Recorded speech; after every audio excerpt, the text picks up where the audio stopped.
Hello. तो आज जो है हम स्टॉक मार्केट्स के बारे में स्टडी करना चाह रहे हैं। लेकिन स्टॉक मार्केट से पहले हम थोड़ा फिनेंस का बेसिक पर्सनल फिनेंस, और because that is the fundamental thing, और यही हमको रिक्वायर्ड है जीवन में। मतलब बेसिक फिनेंस आपको आना ही चाहिए। तो चलो, पहली जो चीज़ हम जो करते हैं दैट इज़, आपने मतलब कई चीज़ें सुनी होंगी कि हम स्टॉक मार्केट क्या होता है, कि stock market is a market जहाँ पर कंपनीज लिस्टेड हैं, प्राइवेट लिस्टेड लिमिटेड से पब्लिक लिमिटेड बन जाती है कोई कंपनी जब स्टॉक मार्केट पे लिस्टेड होती है, जिसको आईपीओ बोलते हैं। थोड़ी एडवांस कॉन्सेप्ट्स हैं, बेसिक से बाद में स्टार्ट करेंगे। फिर एक और चीज़ होती है कि कंपनीज अपने बैलेंस शीट्स डालती हैं, अपने इनकम स्टेटमेंट्स डालती हैं।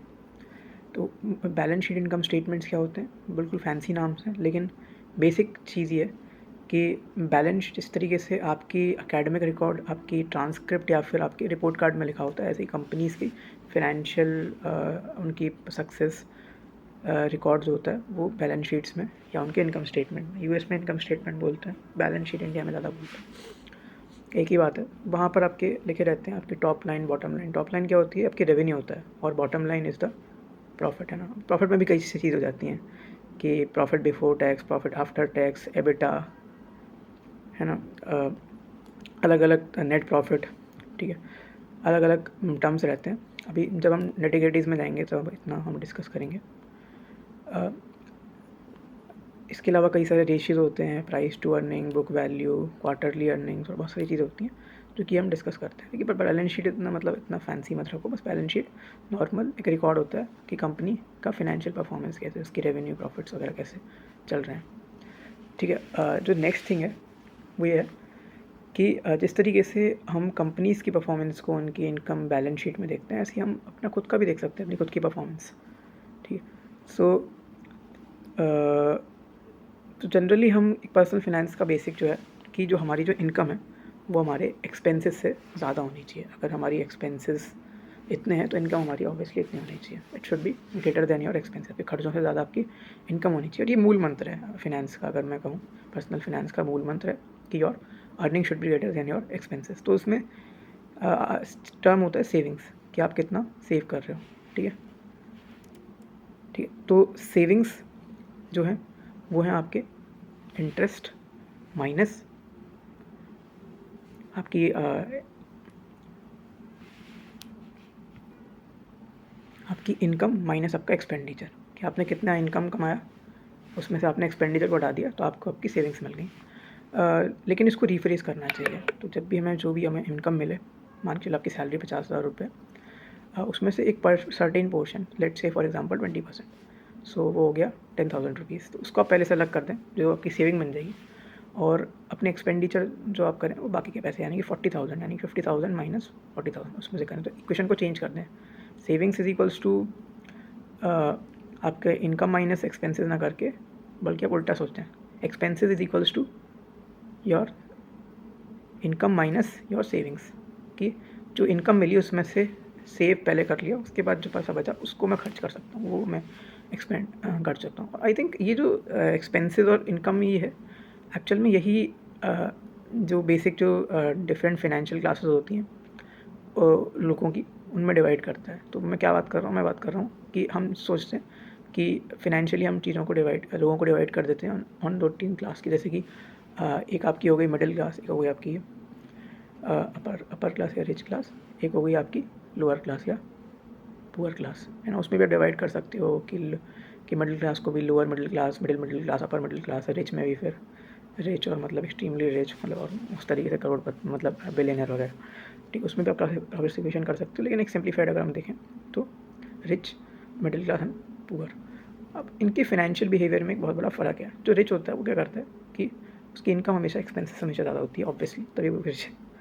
दूसरी चीज़ क्या है कि जो बाकी का बचा हुआ पोर्शन है उसका काफ़ी बड़ा पोर्शन वो एसेट्स में लगाता है। अपनी इनकम का बहुत बड़ा पोर्शन एसेट्स में लगाता है। एसेट्स क्या होते हैं, ऐसी चीज़ें जो कि आपको इनकम जनरेट करके देती हैं, वो एसेट्स होते हैं। तो काफ़ी बड़ा पोर्शन क्योंकि उसने एसेट्स में लगाया, तो एसेट फर्दर फ्यूचर में और इनकम जनरेट करती हैं, इसलिए रिच गेट रिचर, ठीक है। उसमें मतलब परेशान होना चाहिए, वो ऑब्वियसली रूल है, क्योंकि वो एसेट ज़्यादा खरीदते हैं। अब आपके एसेट्स के एग्जांपल क्या हो गए, आपकी बॉन्ड्स हो गए, आपकी डेट एसेट्स होते हैं, स्टॉक मार्केट के शेयर हो गए, ठीक है। इसके अलावा आपका रियल एस्टेट हो गया, गोल्ड हो गया, बाती तरीके के आपके एसेट्स होते हैं। बट एसेट का मेन बात ये है कि आपकी जेब में पैसा डाले। अगर जैसे कि आपने एक शेयर खरीदा, शेयर में आपको शेयर की वैल्यू इंक्रीज़ हो जाती है ना, उसका प्राइस इंक्रीज़ हो जाता है विद टाइम, ठीक है। इसके अलावा शेयर का प्राइस भी इंक्रीज़ होता है, शेयर का आपको डिविडेंड भी मिल जाता है ना। ऐसे ही रियल एस्टेट में आपका जो आपने ज़मीन खरीदी या आपका कोई भी एसेट खरीदा, उसमें एसेट एप्रिसिएशन भी मिलता है, साथ में आपको रेंट मिलता है रियल एस्टेट में, ठीक है। तो आपका दोनों तरफ से फ़ायदा हो रहा होता है, इसलिए वो एसेट्स हैं, ठीक। मिडिल क्लास का क्या बिहेवियर होता है कि मिडिल क्लास अपनी इनकम लेती है, बहुत ज़्यादा एसेट्स में इन्वेस्ट नहीं कर पाती, लेकिन ज़्यादातर अपनी चीज़ें अपना कंजप्शन में, अपनी नीड्स और वांट्स में ही खर्चा कर देती है। लोअर क्लास का तो उल्टा ही है, उनका क्या है कि उनकी इनकम उनके एक्सपेंसेस से तो इक्वल है, ज़्यादा है उनका, मतलब एक्सपेंसेस ज़्यादा है, उनकी इनकम बहुत ज़्यादा है नहीं, और साथ में उनके एक्सपेंसेस भी कहाँ हो रहे हैं, उनकी नीड्स में हो रहे हैं। यानी कि उनकी नीड्स पूरी करने में, अपनी बेसिक रोटी कपड़ा मकान पूरे करने में ही उनकी इनकम से ज़्यादा खर्चा हो जाता है, ठीक है। तो वो एक्चुअल में आपकी लोअर क्लास की डेफिनेशन है। अब जो है रिच जो होता है हमेशा, वो बोला जाता है कि डेट से दूर रहता है, उल्टा होता है। रिच क्या होता है, डेट का इस्तेमाल करके और रिच हो जाता है।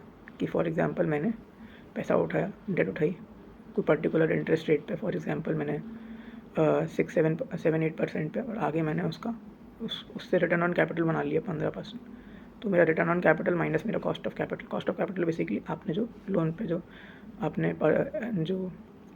जो ब्याज दिया, जो इंटरेस्ट दिया, वो कॉस्ट ऑफ कैपिटल होता है। ये सब टर्म फैंसी टर्म्स हैं, return on capital, cost of capital, तो वो ज़्यादा होगा और आप एक अल्फ़ा जनरेट कर लेंगे, अल्फ़ा यानी कि एक रिटर्न जनरेट कर लेंगे। तो आपका लोन 8% पर, लेट सपोज आपने 15% उस पैसे को लेकर कमाया, तो आपका 7% का आपका जनरेशन हुआ, ठीक है।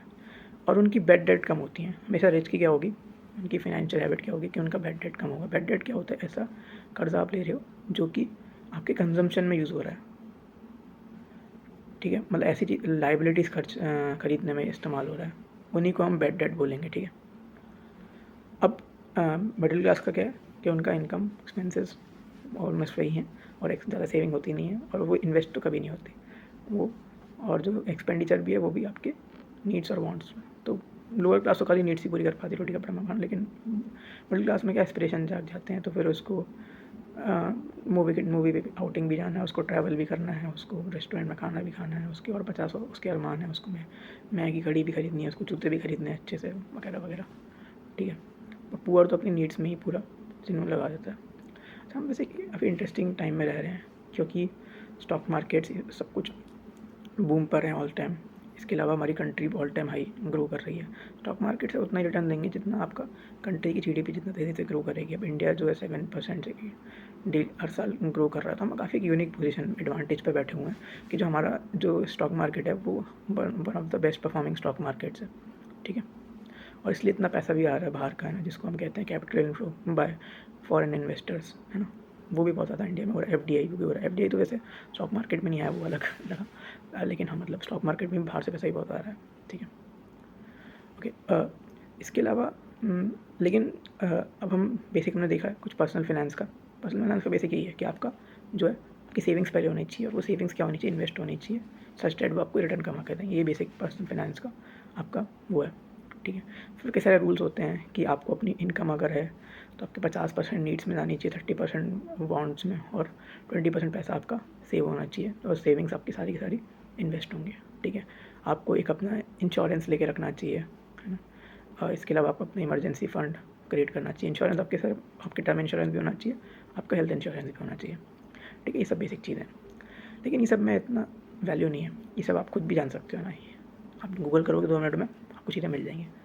अब हम इम्पॉर्टेंट पार्ट शुरू करते हैं, और उससे पहले हम थोड़ा सा बिहेवियरल फाइनेंस के कुछ चीज़ें सोचते हैं। अब फाइनेंस हम जानते हैं कि जो भी हम डिस्कस करने वाले हैं बिहेवियरल फाइनेंस है कि जब हम फाइनेंस की दुनिया में घुसते हैं तो एक इन्वेस्टर का माइंडसेट सबसे इंपॉर्टेंट चीज़ होती है, उसका बिहेवियर। तो हमारा पैसा के साथ क्या रिलेशन है, एक किताब है बहुत अच्छी, साइकोलॉजी ऑफ मनी, वहाँ पे आप देख सकते हो। हम कुछ बेसिक चीज़ें हम देखते हैं। सबसे पहले जो चीज़ है वो एक जीवन के लिए तथ्य है। It's not just about finance, that is called delayed gratification. अगर आप अपने सेंसेस को कंट्रोल कर सकते हो, अपने ग्रेटिफिकेशंस को कंट्रोल करके डिले कर सकते हो फ्यूचर पर, तो आप एक सक्सेसफुल इंसान भी बनते हो। एक सक्सेसफुल इन्वेस्टर के लिए भी एक इम्पॉर्टेंट ट्रेट होता है।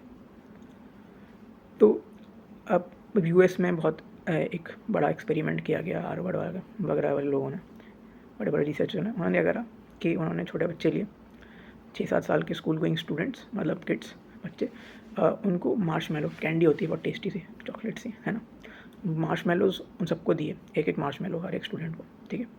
उन 50 स्टूडेंट थे क्लास में, उनको हर एक को एक एक मार्शमेलो दिया। उनको बोला गया कि आप 20 मिनट रुको, उस मार्शमेलो को मत खाओ, तो आपको एक और मार्शमेलो मिलेगा, लेकिन अगर आप खा लोगे अभी 20 मिनट के अंदर अंदर तो आपको कोई मार्शमेलो नहीं मिलेगा। तो अब बेसिकली इट्स डिलेड ग्रेटिफिकेशन, कि अब मेरे को मन कर रहा है कि कि ये बहुत ही टेस्टी सी ये चॉकलेट है, उसको मैं खा लूँ, लेकिन आपने उस चीज़ को क्या कर दिया, अगर मैंने डिले किया 20 मिनट तक तो मेरे को एक और वो चॉकलेट खाने को मिलेगी, ठीक है। तो ये देखा गया कि बहुत से लोग जो है 20 मिनट, बच्चे जो है, क्योंकि उनकी क्या है इतनी ग्रेटिफिकेशन, डिलेड ग्रेटिफिकेशन में कर नहीं पाते, तो बहुत से लोगों ने, बहुत बच्चों ने मतलब चॉकलेट जो है खा ली, मार्शमेलो पर खा लिया, और बहुत ने नहीं खाया। फिर फ्यूचर में स्टडी करी गई, जिन लोगों ने मार्शमेलो नहीं खाया था, जिनमें डिलेड ग्रेटिफिकेशन था, वो जीवन में जाके ज़्यादा सक्सेसफुल हुए। और इस पर काफ़ी डेटा पब्लिश्ड है कि डिलेड ग्रेटिफिकेशन की सक्सेस में कुछ रोल प्ले करता है। इसका बहुत एग्जांपल आप देख सकते हो कि अब बच्चा है 11वीं में कॉम्पिटिटिव एग्ज़ाम की तैयारी कर रहा है, अब उसको डिलेड ग्रेटिफिकेशन करना पड़ता है कि भैया मैं अभी तो मेरा मन कर रहा है कि मैं गेम खेल लूँ, मैं ये कर लूँ, मैं वो कर लूँ, मैं लड़का लड़की कर लूँ, लेकिन बोला जा रहा है कि तुम पढ़ाई करो दूसरा, है ना, जिससे कि आपको फ्यूचर में उससे रिटर्न मिलेगा। तो वो डिलेड ग्रेटिफिकेशन है कि अभी फ़ायदा आपको इमीडिएटली पढ़ने से नहीं होगा स्टूडेंट को, उसको फ़ायदा जो है वो आप कुछ सालों बाद दिखेगा। That's a perfect example of delayed gratification. आप यहाँ पर ये चीज़ सीख रहे हो उस वीडियो के थ्रू, वो भी डिलेड ग्रेटिफिकेशन का एग्जाम्पल है कि इस वीडियो को देखने के तुरंत बाद आपको ऐसा नहीं कि कुछ आपको फ़ायदा मिल जाएगा, पैसा मिल जाएगा, उसके कुछ हमको टाइम में लगेगा, जब चीज़ को अप्लाई करोगे कुछ टाइम बाद आपको इसका फ़ायदा दिखेगा। तो ये भी डिलेड ग्रेटिफिकेशन है। तो आप सब लोग डिलेड ग्रेटिफिकेशन को प्रैक्टिस कर रहे हो। अब इसका इन्वेस्टमेंट में क्या है कि मैं फालतू में तो समझा नहीं रहा हूँ आपको। इन्वेस्टमेंट में क्या है कि मैं आपको कई सारे एग्जांपल देता हूँ। तो पहली चीज़ है, आपको इन्वेस्टमेंट में से वॉरेन बफेट बोलते हैं आपको लॉन्ग टर्म में खेलना चाहिए। लॉन्ग टर्म आप तभी खेल पाओगे जब डिलेड ग्रेटिफिकेशन करो। तो चलो वॉरेन बफेट की बात चली गई, वॉरेन बफेट